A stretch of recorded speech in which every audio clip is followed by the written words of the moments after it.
রংপুর সদর উপজেলার পুষ্করিণী ইউনিয়নের পালিচড়া গ্রামে শখ থেকে গড়ে উঠেছে ইফতেখার হোসেন অনিকের একটি ব্যতিক্রমী কুকুরের খামার। ডেইরি ফার্ম হলেও নিরাপত্তার জন্য শুরু করা কুকুর পালনকে সে এখন সর্বোচ্চ গুরুত্বের সঙ্গে নিয়েছে। অনেকের খামারে বর্তমানে ২০টি গরুর পাশাপাশি ছাগল, ভেড়া, হাঁস, মুরগি ও অন্যান্য প্রাণী রয়েছে। কুকুরের সংখ্যা বর্তমানে ১৮টি।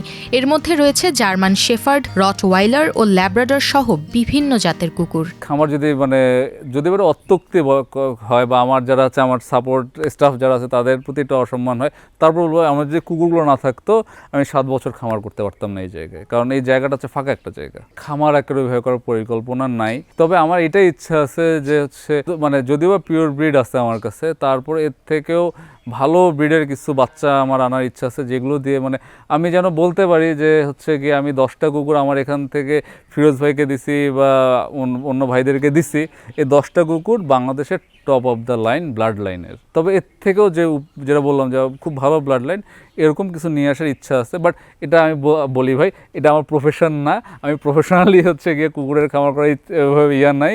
আমি গরুর খামারি হিসেবে পরিচয় দিতে চাই। আমি গরুর খামারি, গরু নিয়ে আসি, বাট কুকুর হচ্ছে আমার সাপোর্ট এবং এটা নিয়ে আমার কাজ করার ইচ্ছা আছে। শুরুতে নিরাপত্তার জন্য 3টি কুকুর আনা হলেও সময়ের সঙ্গে সঙ্গে তার শখে পরিণত হয়। বর্তমানে খামারে জন্ম নেওয়া কুকুর ছানাগুলো বিক্রি না করে আগ্রহীদের মধ্যে বিতরণ করেন তিনি। অনেক জানান, দেশে গার্ড কুকুরের চাহিদা বাড়ছে এবং পিওর ব্রিড কুকুরের বাচ্চার দাম ৩০,০০০ থেকে শুরু হয়ে কয়েক লাখ টাকাও হতে পারে। একটি কুকুর বছরে 2 বার বাচ্চা দেয়, প্রতিবার 3 থেকে 12টি পর্যন্ত বাচ্চা দেয়। তার খামারটিতে বিভিন্ন প্রজাতির প্রায় 18টি কুকুর আছে।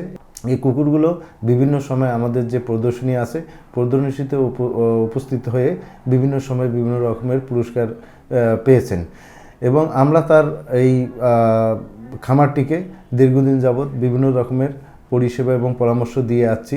তার খামারটিতে প্রতিনিয়ত সরকারি নিয়ম নীতি মেনে ভ্যাকসিন করা হয়।